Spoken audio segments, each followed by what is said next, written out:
And hangry. Um, you should post the link to the live stream in the channel so that everybody wakes up. Yeah. Can I just forward from yours? Sure.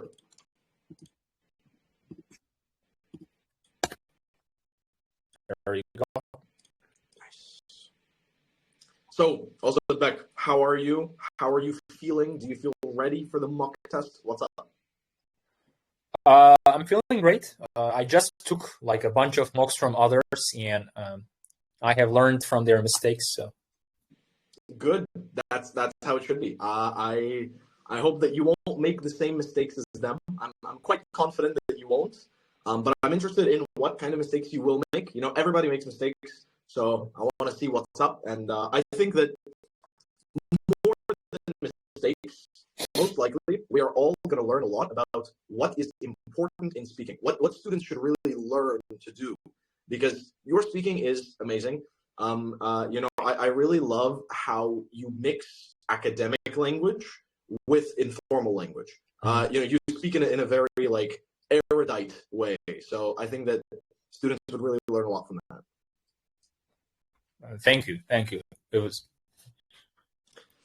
So let's do this. I'm like 99% sure it will not work, but I wanna like open up the feedback on my laptop, and I'll join from the other account. Like unmute me real quick so that I don't know if it works. Let's see. It might not work.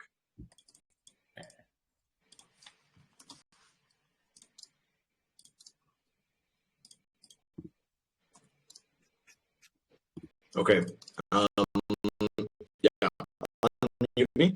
It's like the account that I messaged you from. let me see.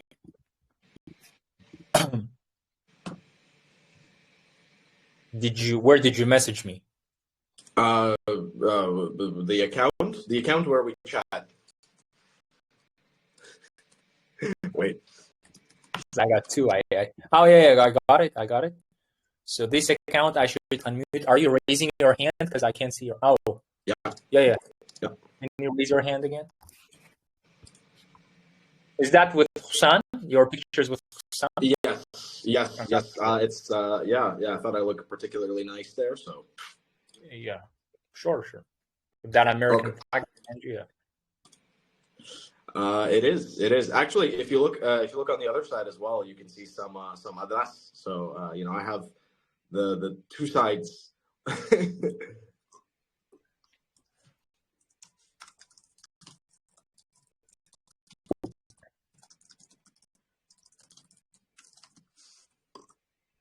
All right.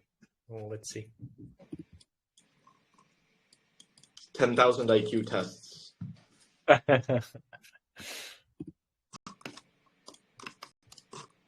Srajuddin is saying hi, Oh, hello, Srajuddin. Always happy to hear from him. He's everywhere. Like whenever I do a live stream, he's always there. So I think he's like omnipresent. He knows every live stream that's going on at all times. He's a heckler. He is. But a good heckler. Srajuddin is leaving like after 2 days. Yo, is he gonna stop by Tashkent, or is he gonna be only in Navoi the whole time? He's coming to Dacha. Oh, okay. Well, it's settled. My decision has been made. I'm coming. That's crazy. Hi. Okay. Good evening. Yo, Srajuddin, how you doing, bro? I'm good. Guys, is there a ping pong table at the dacha? What do you think? Look. I've been teaching reading, and I've just seen the announcement, and I told my students, let's go, and let's see the speaking mock test between Ozodbek and Alex, so that they know what they shouldn't do in speaking exam, right? Okay. Yeah, guys, good luck to you. I'll be listening to you and learning. Thank you, Srajuddin. Well, see you in the dacha, Srajuddin. Yeah, sure. Well, that's amazing. Hello to all of Srajuddin's students. Guys, this mock test is going to be fantastic. You're going to learn a lot.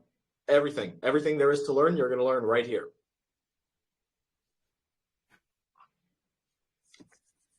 So, Ozodbek, are we about ready to get started?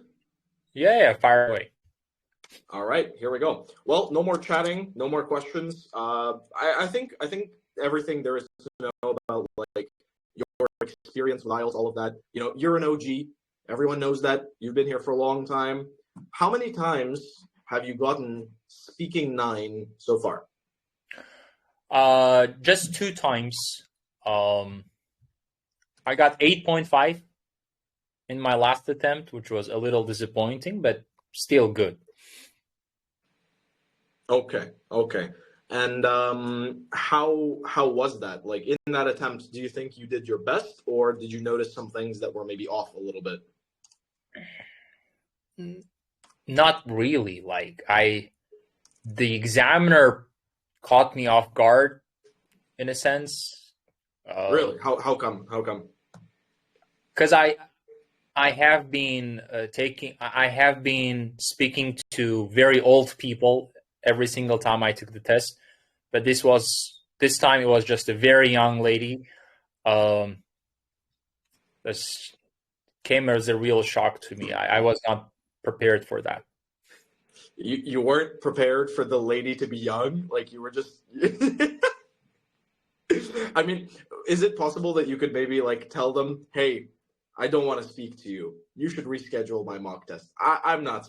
I mean, technically, for religious reasons, you know, like you have to look down, stuff like that. You know, like you know. That's what you're reading my mind. That's exactly what happened. I had to look down, and that came probably.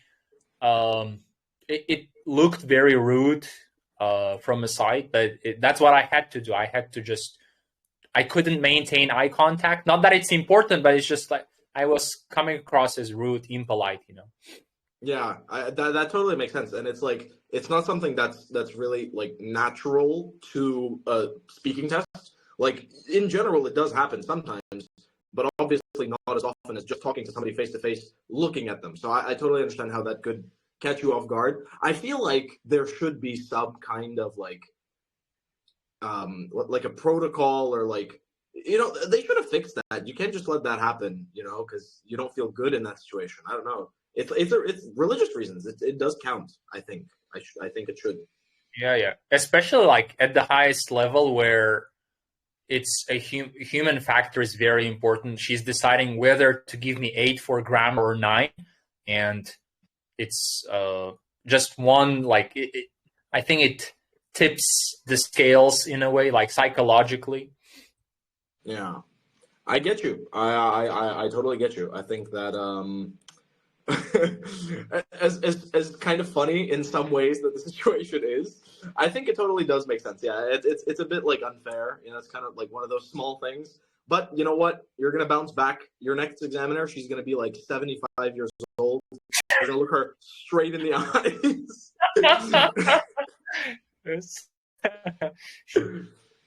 All right. Well, anyway, yeah, here we go. Time for the test. Feel free to look me in the eyes. You know, as handsome as I am, I know that you're going to have no problems with that. Off we go, guys. Ladies and gentlemen, here we go. So, 2 things. First, everybody who's listening, guys, make sure to write down new vocabulary that you hear in the comments. After every section, make a list of all of the vocabulary and send it in the comments. I'm going to try my best to write down a lot of the good words that Ozodbek uses, but I'm not sure that I'll be able to write all of them down. So that is your job. There are 430 students here in this chat. Please help me, guys. Make sure to write down the words in the comments. Ozodbek, after every section, just like write in the channel, like section 1, part 1, part 2, part 3 finished, so that the students will know to send the vocab. That'll be great. So let's get started. Off we go, guys. Hello, Ozodbek, and welcome to the speaking part of your test. My name is Alex, and I'm going to be your examiner today. Can you please tell me what is your full name? My full name is Ozodbek Botraliyev. Great.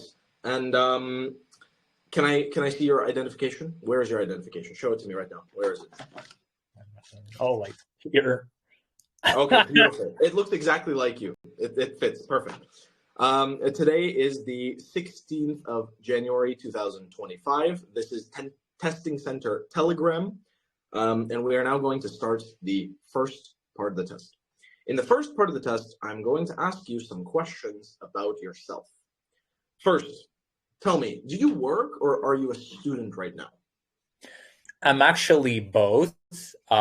At the moment, I'm doing my grad studies at university.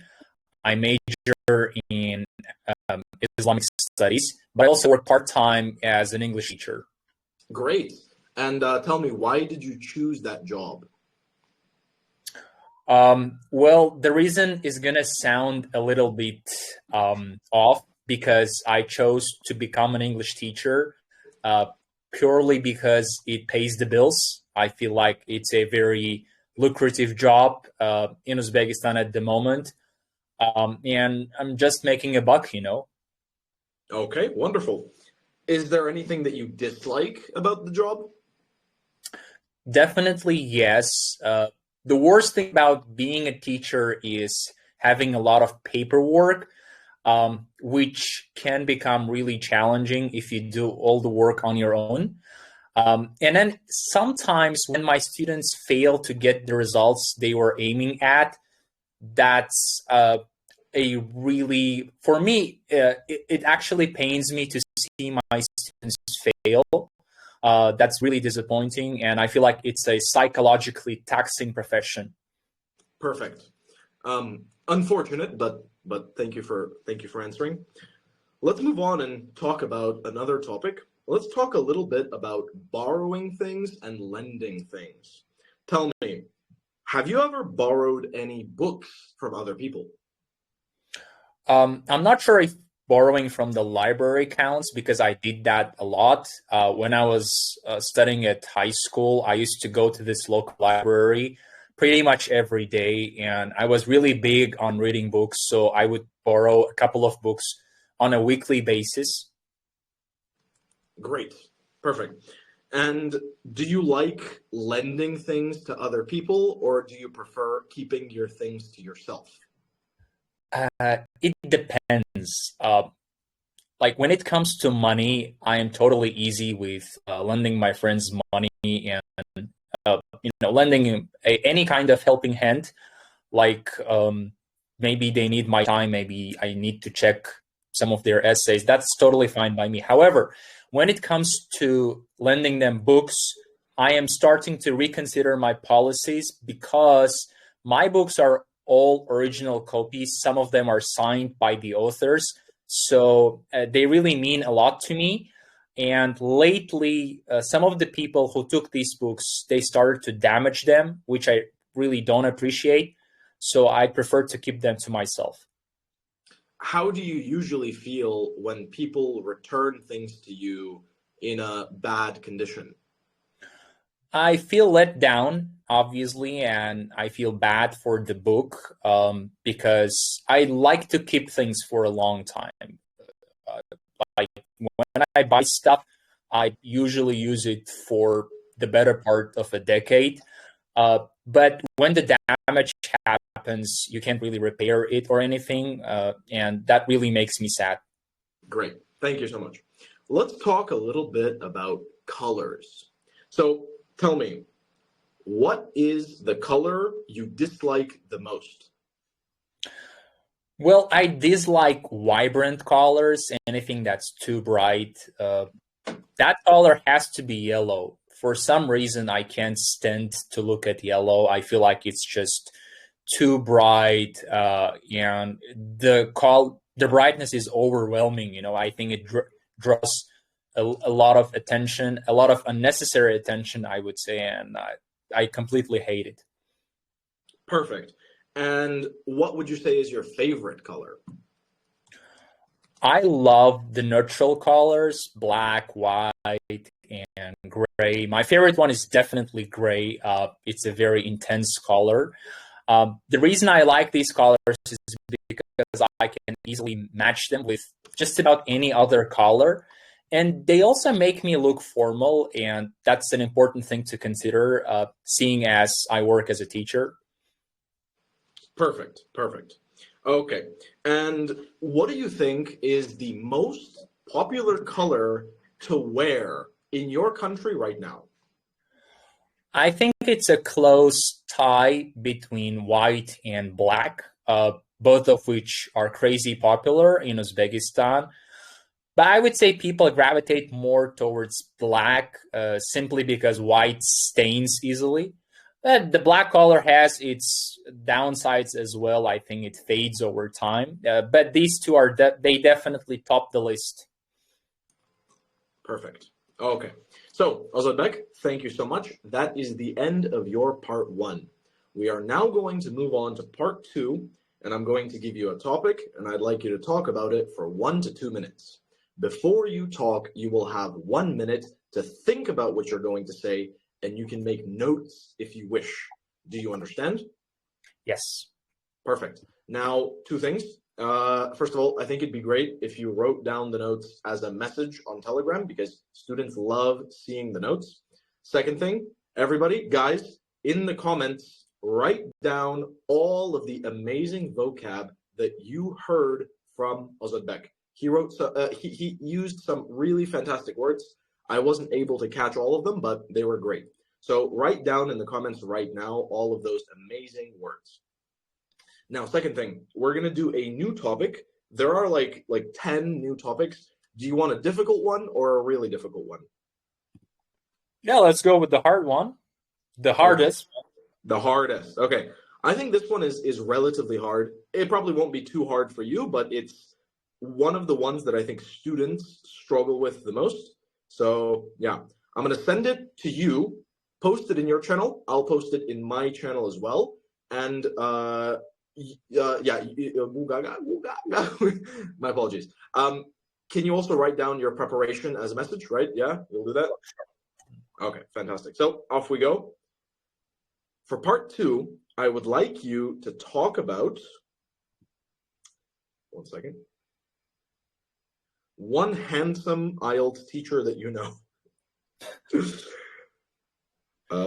Here, describe an area of science that interests you. Got it. Perfect. So off we go.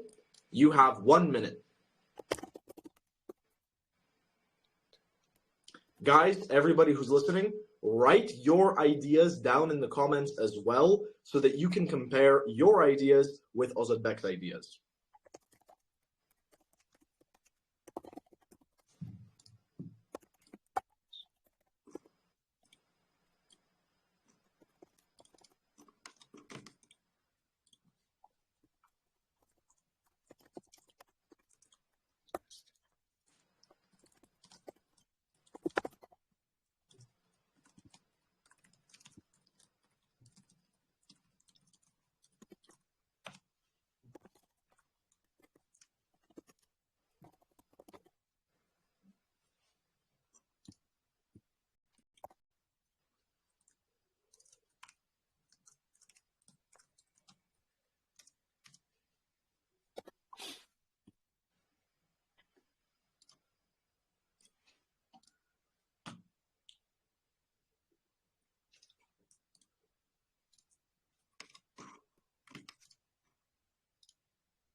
Okay, so your time is about up. You now have 2 minutes to speak. Don't worry if I stop you. Please begin speaking right now. All right. I'd like to talk about physics. More precisely, I'm going to talk about astrophysics, which is a very it's one of the most amazing subjects out there to study. And I love this subject for a couple of reasons. First of all, I want to preface my answer by saying that I actually major in arts. Like, as I said, my major is Islamic studies, which sounds strange because I'm actually really interested in learning sciences as well, chemistry, math. All of these subjects are captivating. But astrophysics attracts me in a way that's unique because when I study about all the stars and faraway galaxies, other solar systems out there in the space. First of all, I am just flabbergasted by how tiny our own planet is. And it really puts things into perspective, in a sense that whatever problems I'm having here on planet Earth are actually very, very minuscule, and they don't really deserve, to be worried about. And I love listening to scientists like Brian Cox, who's probably my favorite expert in this area. I love listening to his podcasts on Joe Rogan. He has a very soothing voice. And obviously, he seems to be really into physics himself. Unlike some other experts, I don't want to name them, but they are just really cantankerous and they like to argue with people, and they have a big ego. Anyways, back to astrophysics. I was so interested in studying about stars that I decided to name my own learning center back in my hometown Supernova, which is an amazing phenomenon that happens quite often. Please stop. Thank you very much. Thank you so much. That was great. Okay. Now, please tell me, do you have any friends that are also interested in this subject? I'm not too sure. Like, I haven't really seen many people who take interest in physics. Okay, understandable. Okay, give me just a moment. Okay, perfect. So that was part 2. That is the end of part 2. And we are now going to move on to part 3. And since we have been talking about a science subject that you like, I would now like to ask you some more general questions related to science and the study of science. Guys, make sure to write down in both of our chats, what do you think Ozodbek's score is right now? He's doing a fantastic job. What do you think his score will be? And also write down all of the amazing vocab from part 2. There were some really nice zingers in there. So let's now move on to part 3, Ozodbek, and let's talk about science. So let's talk first a bit about the relationship between scientists and the general public. Do you think that scientists have to explain their research process to the public, or do you think it's okay if they are more private? And that's a very loaded question. I'd say it depends on what kind of science they're doing. If it's someone working in the public healthcare sector and someone working on viruses and stuff like that, then I guess they do have some sort of social responsibility to keep the general public informed about their work, because we have seen what's happened in China with the coronavirus, and it was a total disaster. I think that the public, us laymen, we have the right to know what they're experimenting on. But when it comes to other sciences, probably it's a case-by-case situation. We'll have to look at the sciences, Perfect.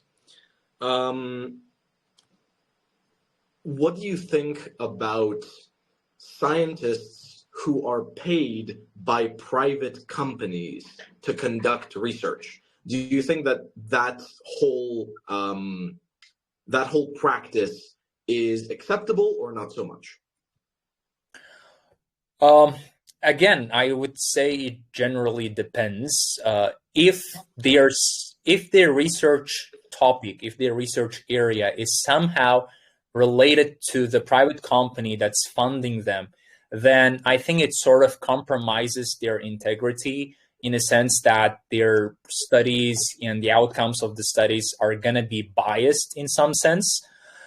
But if the two have no relationship, or the private company doesn't really is not really involved in that science in particular, which is actually quite common. We have a lot of companies such as banks in Uzbekistan who are funding scholars, and they don't really want anything in return from them. In this case, it's acceptable because the government funds are not always adequate, so it helps to propel the sciences forward. Perfect. Okay. Now, let's move on and talk a bit more about science in general. Do you think that science is important? Of course. I mean, science is what moves society forward. I believe that we owe all of the technological advancements to the great thinkers such as Isaac Newton and Albert Einstein. And of course, Ibn al-Haytham, who came up with the scientific method. If not for these people, probably our society would still be living in the dark ages, and we would return to the backward ways of doing things, such as literally killing people in the hospitals because we didn't really know what microbes were. I feel like scientists are the real heroes that don't wear caps. Okay. And how would you say science influences our daily life in terms of the things that we do day to day? So there's this very interesting scientist called Andrew Huberman, and he runs an amazing podcast on YouTube, Huberman Lab. And this guy is great because what he does, he takes scientific theories and research, and then he sort of dumbs it down or makes it accessible to the public in practical ways.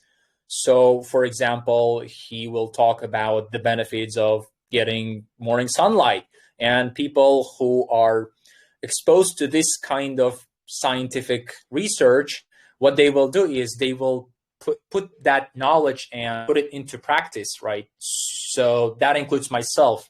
As soon as I wake up in the morning, I make a beeline for the morning sunlight, which I think makes my life better. Okay, wonderful. And now, final question. Do you think that moving towards the future of relevant sciences today, such as artificial intelligence, do you think that the role of human science and human development is going to be diminished? Or do you think people and their decision-making will become more important? Well, all of the debate revolving around AI is honestly really confusing because you have some people like Elon Musk saying that AI is really dangerous and it's going to replace all the jobs. Whereas you have other people like Nawal Ravikant who's saying that AI is not actually dangerous. On the contrary, if we continue researching the subject, that we're going to give loads of people a chance to focus on their passions, in the sense that all the menial jobs, pedestrian jobs that require a lot of physical labor are going to be done by AI or robots, whereas all the creative areas, things that are associated with human creativity like arts, are going to be left to us. And I don't really know who to agree with. Okay, perfect. That is the end of your speaking test. Thank you very much, Ozodbek. That was fantastic. What do you think about your own performance? How do you think you did? What do you think about the questions? How was it? Tell me. What do you think? Well, part one, and part two, I was sort of disappointed in a sense that I already practiced these questions. So I was like, I wasn't really, well, how do I put it? I already had the answers, let's just say. So I was but on the other hand, it shows the importance of preparation. Like if you prepare for the questions beforehand, then you're going to be calm, level-headed, in the exam. And part two, I should not have talked about, the Tyson and the Brian Cox because I didn't really have time to focus on my notes, which I actually shared on the channel. I had a lot of things to say about supernova explosions, Unfortunately, I couldn't cover them. Well, I mean, I think that's fine. It's always better to write down more than less, especially for students. Like, if you have a lot of topics on your mind, that's much better than not having enough. So I think that you did do a great job, and you got into the topic of supernovas, which I think is enough. Definitely, you might have had some cool vocab to put in there, but I think the real world applicable vocab, most of which you used, was more relevant than I think a lot of the scientific stuff you probably would have said about novas. I think. Okay. Okay. Give me just a moment. So. in general, how would you rank this performance as compared to maybe your last test or maybe some of your last mock tests? How was it for you in terms of like the score? What score do you think you got? Which sections do you think you excelled in terms of the like marking criteria? So tell me about that. Go into detail. Well, I'm always worried for my pronunciation. Like that has been my biggest insecurity because I'm not, well, if I do have mistakes, I don't realize I have them. That's the main thing. Whereas when it comes to like grammar, if I do make a mistake, immediately at once I know that I'm making this mistake. So that's the thing. Like I have problems which I don't have. I have. You know what I mean? Like I don't know I have them. That's the thing. But like on the whole, I'd say my fluency is always at least 8. Like my fluency is always 8+ because I hardly ever like pause or self-correction, hesitation, things like that, you know? Yeah, totally. Very valid, very good analysis. I think that that's probably it. Basically, that's it. I think another thing, so in terms of like pronunciation, I think the next level to that might be not just pronunciation, but intonation. So this is a kind of general issue that I've noticed with a lot of people in Uzbekistan, and I think even more so with men. And the thing is, when you're talking in a formal context, I think you tend to drop the intonation. Because when we talk in real life, when we're like playing ping pong or like chillaxing or talking about some fun topics, I do hear a lot of it. Maybe not as much as me, for example. Like when you listen to me, it's always like this. It's like a roller coaster. You know, you can hear it's always going up and down. But with a lot of people in Uzbekistan, it's not like that. Because I think it's not as common, for example, in Uzbek. Do you speak like that usually in Uzbek or not so much? Well, I totally get what you're saying. Like this is exactly the feedback I gave to my last student. He was like talking monotonously, no intonation whatsoever, you know? So what I think with you is this. You don't talk monotonously in terms of the like sentence stress. In terms of the word stress. So you have quite clear word stress, and like with each word and with each sentence, you do vary your stress. But the next level is this. On a native level, we communicate a lot of extra information through intonation. So, for example, like a lot of jokes come from the way that you intonate things. So the way that you say things. So the whole humor is created, or all of the humor is created through the way that you say it rather than what you say. Oh, you say it, yeah.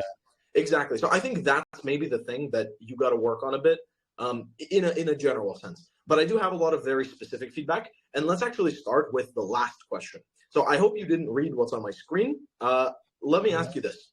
Do you remember what was the last question that I asked you in part 3? Like the specific question? It was something to do with human sciences versus sciences concentrating on AI. That was not it. I worded that question in a very complicated way. That was the only question that, like, I could say you failed to answer because you didn't actually hit on the specific topic. Let me kind of try to repeat in general what I said, and then you tell me, like, if it's clear or not so clear now that you're out of the test. So here's in general. I don't remember the exact wording, but let's see. Okay. So with how much AI has been developed over the past years, and now that it is at such a high level, will AI diminish the significance and importance of real human scientists? Oh, yeah, I see. It's about AI science replacing human science. Exactly. So scientists, like the people doing the science, is AI going to take over that job? Then yeah, my answer seems totally off topic now.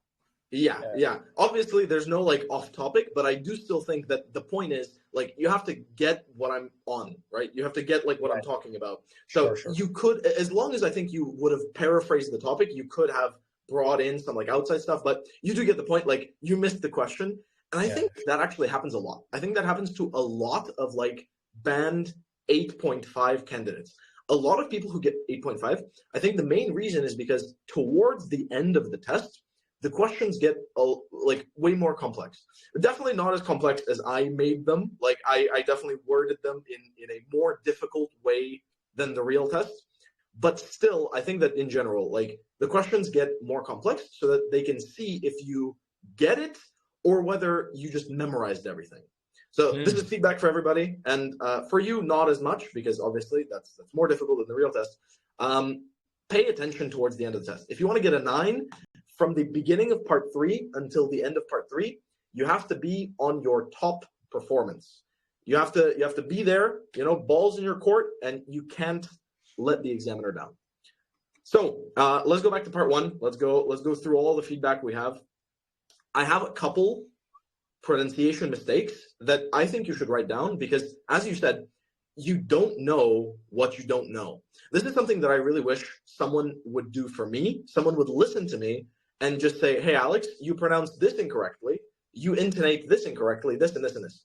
Like, pronunciation mistakes are really difficult to work out because very often you don't hear what you're doing wrong. So let's go through all of those first. You should write them down. And my recommendation is just like drill these 1 or 2 times every day. And I think after like a month, you won't have these problems anymore. First one is, I think it was, okay. Can you see my screen? Yeah. Copies. Okay. Not copies, but copies. I see. So the pronunciation is copies. Copies. It's like a ah. So say it, copies. Copies. Exactly, yeah. So this one, like I heard it and I was like, did he really say that? Yeah. So a couple pronunciation mistakes. Next one, this is like another one of the most common pronunciation mistakes in general, this sound right here. Say this word. Vibrant. Vibrant. You said vibrant. Because there's no like V and W in Uzbek. There's no like division, right? So in Uzbek, most of the time they're interchangeable. Is that right? Yeah. I mean, I'm not. So, wait a second. Yeah, I guess so. I guess we don't have the W. Yeah. So the way like during lessons, what I basically understood is it's kind of like in Japanese. People who speak Japanese, they don't know the difference between L and R because they don't have 2 letters, they only have 1 letter. And it kind of represents both of them. So when people are speaking, they kind of say like, which is like in the middle. It's right in the middle. It's not L, it's not R. So what I've heard from people in Uzbekistan is that it's basically the same. It's like V and W, they're different sounds, but Uzbek people don't differentiate too much. And so when you're like speaking quickly, you might forget which one to use appropriately. Yeah. Okay, next one. This one right here, this word. Stand. Okay. I think it was like a mistake of the moment, but what you said is can't stand.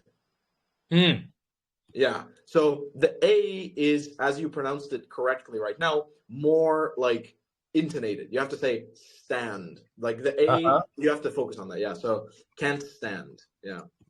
Okay, next one. This one was quite funny. This one. Okay, let's see. Neutral. Okay, yeah, you kind of made the mistake again. So it's actually neutral. Neutral. Like neutral. The U has to be more like U with a Y, like neutral. Not completely neutral, but it's like somewhere in the middle. Let me 1 second. Neutral pronunciation. Let's get Google. Google is going to help us. Okay. Neutral. Okay, Google pronunciation doesn't want to help us, but that's okay. Anyway, let's move on to the next one. There are like 2 or 3 more. This one right here. Captivating. Okay, again, V and W. So it's captivating, not captivating. Captivating.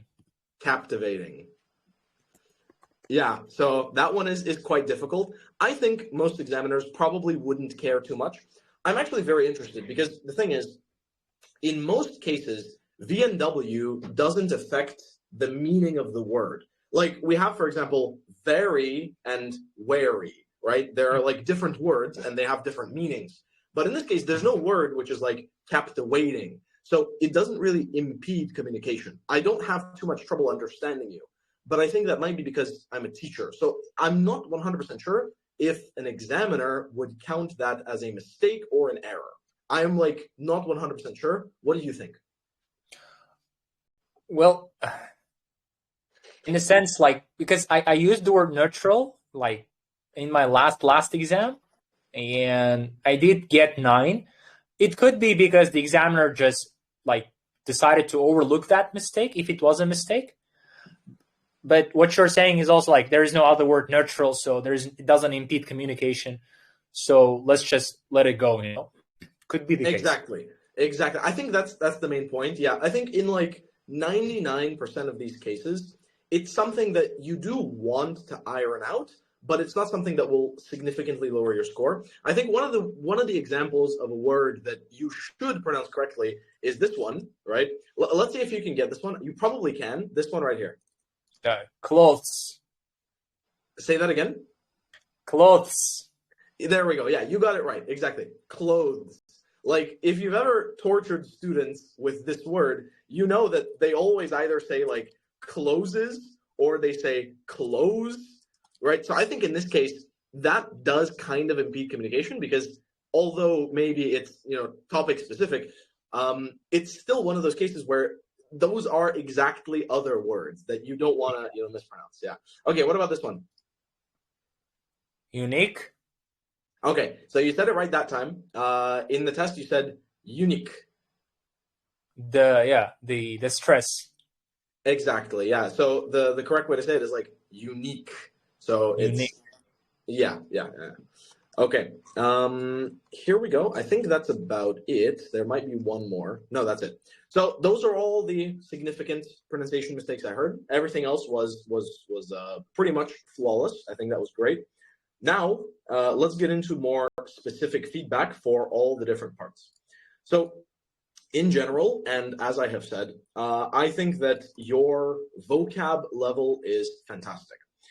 I heard a lot of very powerful academic vocab, as well as a lot of different cases of topic-specific and also informal topic-specific vocab. And what's very important for all of you to understand, everybody who's listening, right? Why do I specifically point out that Ozodbek's vocab is so good? The reason is because it doesn't sound like he's forcing it most of the time. It doesn't sound like he's pushing to use the vocab. A lot of students, when you're listening to them, you think, oh, okay, so they are using this word because we have a test, but they would never use this word in like a normal conversation. So here are 2 words that Ozodbek used that when I heard them, I thought, wow, this person just always talks like this. So those 2 words are, they were from part 2. They were really funny. Flabbergasted and cantankerous. I don't recommend any of you to like use these words on a regular basis, but they are incredibly funny. So these are words, like, are there any like similar words in Uzbek that just kind of sound funny when people use them? Are there any words like that? Hayratomuz, probably. What does that mean? I don't know, flabbergasting. I don't think we have these words, like cantankerous. Yeah, it's like the main point is they're not really mistakes. They are not mistakes at all, but they are like, they're just kind of funny the way that they sound, and also they're very uncommon. Okay, I asked ChatGPT. ChatGPT gave me some options. Tell me if this is correct. Chapalak. I don't know, my first time hearing the word. Yeah. Okay, here's another one. I don't think I'll be able to say it well, but let's see. Til yor la malik. Til yor la malik. Oh my God, no. Never heard. No. Okay. Never. Next one. Don Halak. I'm first time hearing that. Maybe others heard these words. Wait, you mean you haven't heard? I think you've heard these words, but maybe my pronunciation makes them sound, unique. I don't know. Okay, chapalek means slap. I think maybe if you speak in like a Tashkent accent, it's like chapalek. Ah, shapalak. Yeah. Okay. Yeah. Okay. Yeah. Okay. What about this one? Khayr chakır. Noisy or chaotic? Oh, wait. Khayr chakır. Okay. Yeah. Okay. Yeah. Khikr. I mean, I would have never used this word like in real speaking. Okay. What about the word puchmok?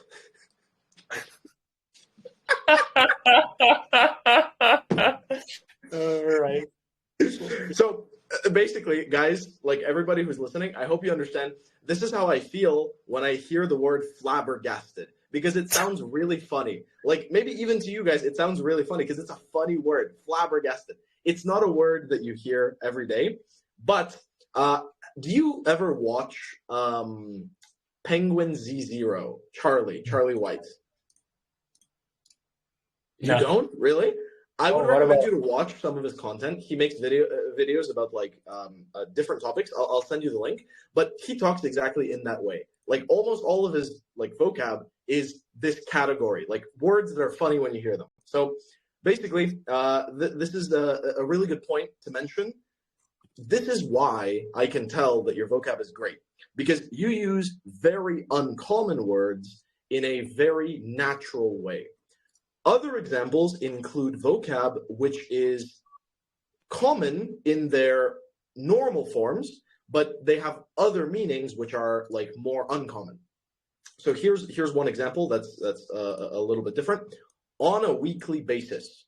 So usually people say on a daily basis. If I would hear on a daily basis, I'd say, wow, that sounds kind of memorized.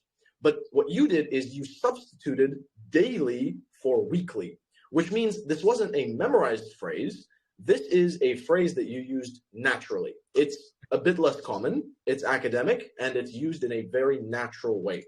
Next one is purely because. I don't remember the last time I did the speaking exam and I heard someone say purely because. Purely is like a great way to strengthen the word because. And it's not common. Those two words are not commonly collocated, but they do have a very strong meaning together. A couple more. Lucrative, very relatively simple, but very, very powerful word. I think it's like at least C1. Lucrative means something that brings a lot of money, something that makes you rich.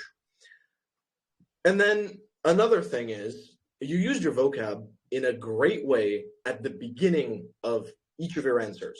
So for example, when we were talking about borrowing things in general is in the context of borrowing from other people, right? Like from my friend or from my family member, I needed some money, I needed this or that. But you said, I'm not sure if books count or like if going to the library counts, because the context of the topic in general is a little bit different. So the way to start that answer like this, that's fantastic. That's a really good way to start the answer. It shows that you understand the context from the examiner, but the way you're answering is a little bit different. This is very important because it shows the examiner you are on the same level, exactly on the same level. Like when I heard that, I knew it was great. Everything was great from that point on. Okay, one thing, aiming at or aiming for. When my students don't get the score that they're aiming at or aiming for. Did I say aiming at? Yeah, you did. I don't think it's a big mistake, but it just, what do you think? Yeah, well, aim at like when you with an arrow or something. Yeah. Do you aim at something? Yeah, like in Counter-Strike, like I'm aiming at the enemy. Yeah, at your head. Yeah. I think it's not a big mistake, but just something I heard. I wanted to check just to make sure. Okay. Everything else that I wrote down, I think it was great. I heard a lot of really, really good stuff. Yeah. What do you think? How was the feedback? Is there anything that you want to ask about I'll send the feedback to you as well, so you can kind of maybe share this or do whatever you want with it. So Sure. Yeah, I have been making notes too. You do send the feedback. Yeah. Again, like I'm always glad to find out my mistakes when it comes to pronunciation. That's just, for me, it's a lifesaver, because it literally saves me from not getting a 9. Oh, sorry. Yeah. No, continue. These rookie mistakes are just terrible, and that's why the students too. The students think they can improve their speaking just by speaking on their own, which is kind of true, but it's not very effective. Masana, if they talk to themselves and no one's there to check their speaking, they will simply waste their time because no one is pointing out their mistakes, Which is why the best thing that happened to me was when I was struggling to improve, I was stuck at 8, is I did a lot of mock tests with you, Ozodbek, Samira, and a bunch of others, and they have been pointing out. It was really funny. One guy said, look, you're saying bury, but it's actually bury. And for some reason, I had to use that word in the real exam. I don't know in what context you would have to use bury. But it's just, you got to have someone give you feedback. Definitely. Very, very good point. Very accurate point. There is a lot of stuff that will help you practicing by yourself, but not everything. You can't do everything on your own. We are social animals. We need others. And very, very solid points for sure.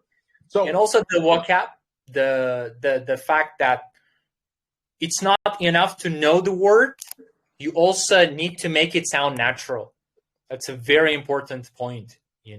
Because people, I ask them, do you like coffee or tea? And someone taught them this phrase, I'm more of a tea person, and they are using this phrase when you ask them a completely different topic, which is, do you like tea? You can't put phrases that sound right in one context in another context, so it's very important. Also, how you put them, like the examiner may think, oh, this guy's just trying to show off. Like, unbelievable. I actually have our first mock test where you asked me to talk about my hometown, and the answer was just horrible, Do you remember?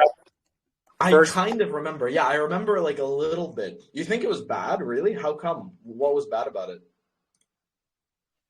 It was terrible, yeah. So I try to use the word backwater there. Basically, the point was I was trying to show off, okay? I didn't need to use this word. I'm asking a simple question. Do you live in a house or an apartment? And students are giving me a 1 minute long, pre-prepared, memorized answer. That's off topic, Yeah. That makes sense. Yeah. I think yeah, that's a very good point to cap off the vocab thing. It has to sound natural. It shouldn't be like memorized. It should be in the moment. Even if you like practice the topic, try your best not to use the same exact words. Try your best to change it a little bit. Yeah, totally right. Yeah. Okay. Well, I think we're kind of coming to an end here. We're winding down. So let's go over the sections just like one by one, and let's talk about what the score would be. I'm stuck between a rock and a hard place.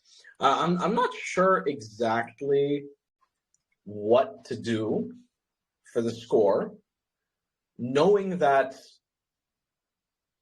if in the last real exam you got 8.5, obviously that means that you're never getting 9 again. That's a real fact. When I got 8 on the real test, I never got better than 8 ever again after that. It's impossible to improve.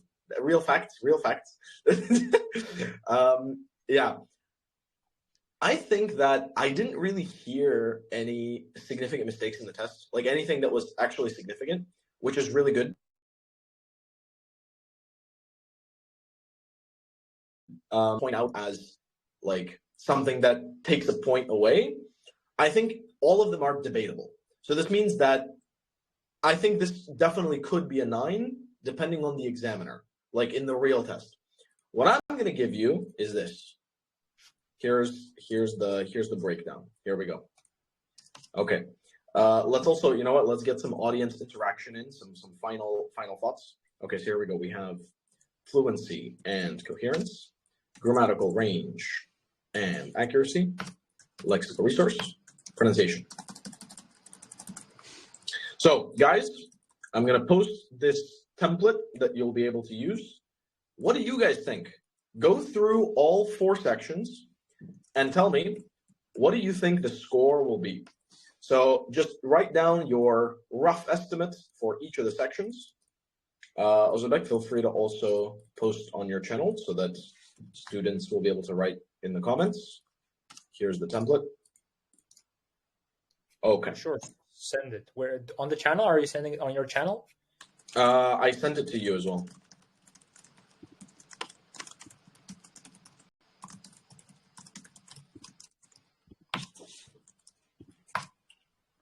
Oh, come on. It's not a template. It's just I thought it was going to be something sophisticated.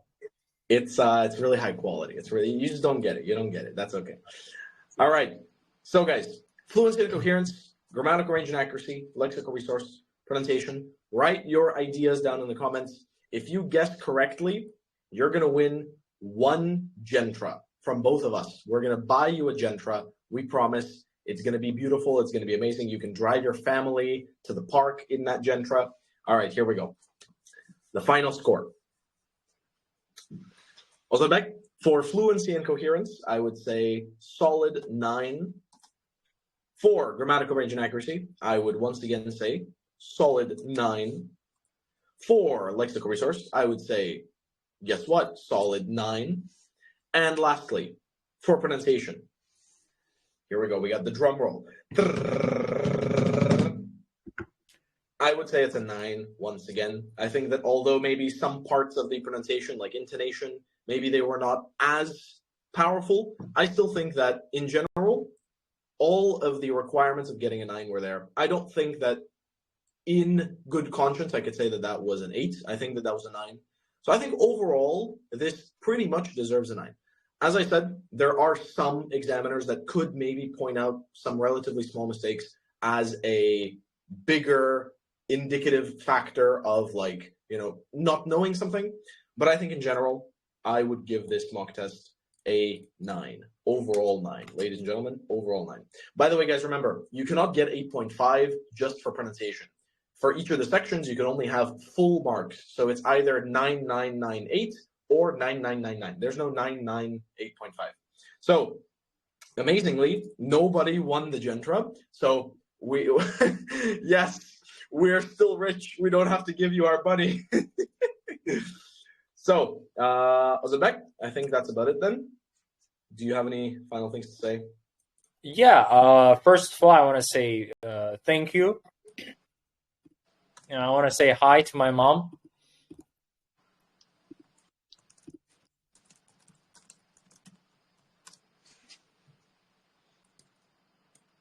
It was a great mock. I really enjoyed it, like our last 2 mocks. And I want to say to the people who are listening, I highly recommend. I mean, are you still sending sample answers or no? I think you got a little bit lazy there. I send them sometimes, but right now I have a book, actually. I have a book where I have all my samples. Oh, really? Yep. Let's see the book.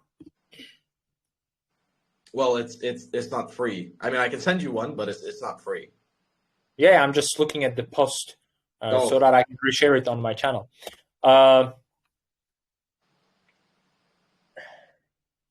So we have the assistant speaking topics. Where do you get the audio answers to that? I make them. They're like my audio answers, like my samples. No, but how do the students, if they buy the book, how do they access it? Oh, it's a Telegram channel, and the PDF is going to come out like in February. So like right now it's just a Telegram channel with all of the stuff. Basically, like imagine like each part is a message. So it's like transcript, message, vocab, message, pronunciation, voice message. Yeah, like that. That's great. I mean, it's a no-brainer then for this price. I always recommend my students, look, guys, if you want high-quality answers, you got to listen to Alex. 'Cause this guy is a native speaker. He understands IELTS, unlike some other native speakers who put videos on YouTube and they say, this is band 9 speaking, this is band 8 speaking, which is a lot of the times just BS, you know.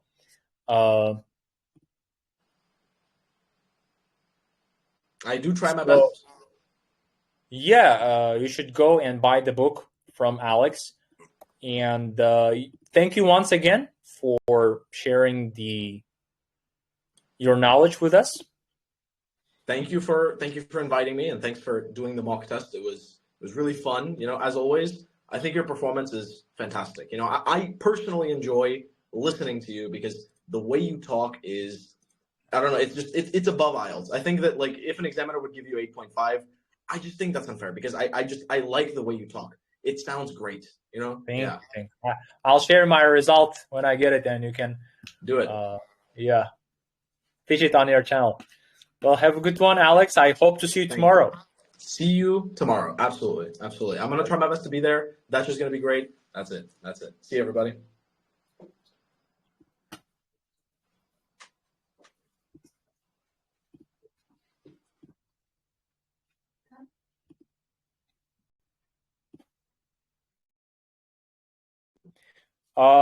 Yeah, guys. I mean, again, I genuinely recommend the book. I think 39K is a really affordable price. Shunaqa qilish kerak. Masalan, Alex juda ko'p menga yordam bergan. O'sha birinchi mokum emas, har doim aytib beradi xatolarimni. O'quvchilar o'zi tushunmaydi-da xatolarini. Shunisi bor. Siz vocabulary yodlayverasizda, kimdir uni eshitib, to'g'rimi, noto'g'rimi, shuni aytib bermasa foydasi yo'q. Okay? This is genuine advice. Masalan, hozir reklama time deyish. Reklama time emas. Haqiqatda o'stirmoqchi bo'lsangiz, men o'zim $100 sarflaganman kurslarga. Mana shu Bekzod Mirahmedovning writing kursini olganman, Diyorbekning writing kursini olganman, Jo'rabek Sanaqulovning writing kurslarini olganman. Chunki writingimni kimdir tekshirib turish kerak-da, aytish kerak. Mana shu yerda xato qilyapsan, shu yerda xatoing yo'q ekan deb turib. Speakingdan ham bir 10 tacha mock testda qatnashganman. Qarang, Samira bilan mock qilganman, 9 olgan. Ulug'bek bilan mock qilganman, G'ulomjon bilan mock qilganman. Alex bilan mock qilganman. Bitta qiz bor, Uskoolda ishlaydigan Uralovami degan. I forgot her name, but it was also 9 olgan qizda u ham xullas. Keyin hammasidan shu speakingimni eshittirib feedback olganman-da. Keyin mana o'sha Ulug'bek ham aytgan, G'ulomjon aytgan, siz noto'g'ri vocabulary ishlatyapsiz, to'g'ri vocabularyda aytganda, imtihonga kirsam xuddi shu mavzu tushib qolgan. Keyin bo'lmasa 8 da qotib qolgandim. 2 marta IELTS topshirganman, ikkalasida ham speaking 8 chiqqan. Keyin shular bilan ishlab speakingni 8 dan 9 ga ko'tarib olganman. 2 marta 9 olganman. Nima deyishyapti? Uzunda sotsa bo'lmasmikan? Yaxshi bo'lardi. Xo'p. Any last questions? We can do a 5-minute Q&A before we finish it off. Kimdadir qanaqadir savollar bormi?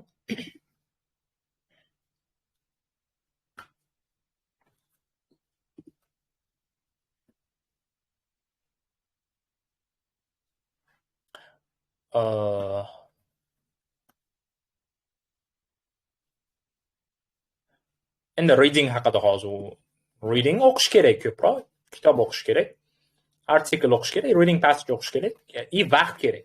Asosiysi vaqt kerak. Kamida 2 oy ketadi yarim balga ko'tarish uchun.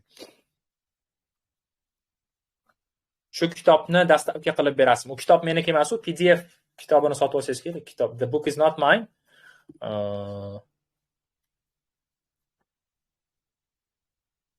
Hozir 8 bor, bahorgacha 9 qilish uchun asosan nima qilish kerak? Endi bilmayman. Siz speakingingizni kimdir tekshirish kerak edi. U speakingingizni muammoingiz nimadaligini bilmasdan turib qanday sizga maslahat bera olmayman?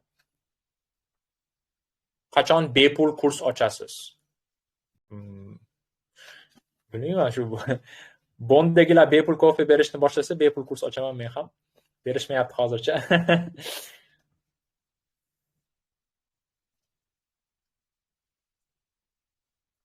Thank you, teacher. Ozodbek, yaxshimisiz? Qanday vocabulary yaxshilagansiz? Vocabulary input kerak, ko'proq kuniga 2-3 soatdan narsa ko'rish, eshitish kerak. Men ko'p seriallar ko'rganman, Suit, Sheldon, Big Bang Theory'larni ko'rib, shulardan o'rganaman asosan vocabulary. Bugun o'zi ko'rdim-da, mana o'quvchilarimga o'rgatganman, idiomalar o'rgatayotganimda kickback degan so'zni o'rgatganman-da. Kecha pandani ko'rdim, to'rini. Boshida aytyapti. Nima qilyapsan desam, just kicking back deyapti. Qarang, ya'ni kinolardan olish kerak, native speakerlardan olish kerak asosan. Mana bugungi ishlatgan cantankerous so'zimni ham aynan podkastda eshitganman. Tim Ferriss ishlatgan 2 marta. Naval Ravikant bilan gaplashganda cantankerous, ya'ni o'sha native speakerlardan olish kerak.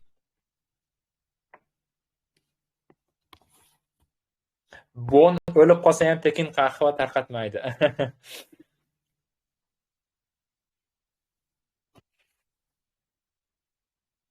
Akademiyadagi ustozlarimga salom aytamiz. Okay. Bittasi nuqta qo'yapti, tushunmayapman nuqtalarini.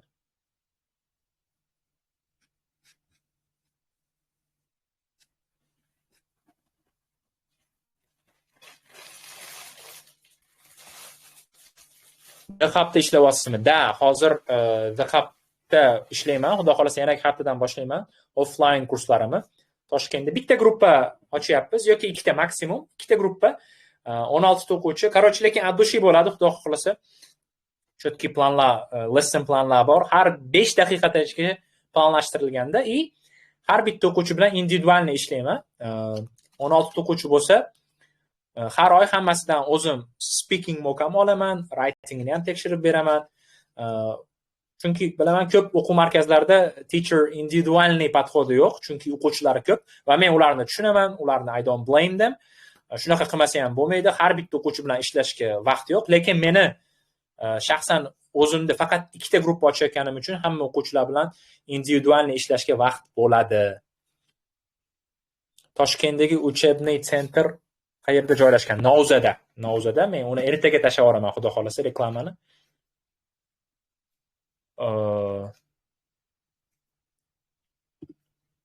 Toshkentda bo'lmaganlar uchun IELTS intensive 2-kursimizni maslahat beraman. Ko'pchilik so'rayapti, masalan, listeningdan ham dars bo'ladimi deyapti. Endi g'alati, listeningdan dars o'tish, chunki juda ham oson section. Nimani dars o'tish mumkin, tushunmayman. Eng keraksiz section shu. Lekin xudo xolasa listeningni ham qo'shamiz deb turibmiz. O'zi haftasiga 5 kun dars plus bittadan full speaking mock. Shuni hammasi 250 ming oyiga. Lekin listening ham qo'shaman deb turibman shanba kunga. Shunda haftasiga 6 kun dars bo'ladi. 1 kun mock bo'ladi. 7 kun, haftasiga 7 kun dars. Hamma yozgan writinglar tekshiriladi. Listening, reading, speaking, writing, haftasiga 7 kun dars. Oyiga 250 ming, 2 oyga 500 ming bo'ladi. Menimcha bu juda ham affordable kurs.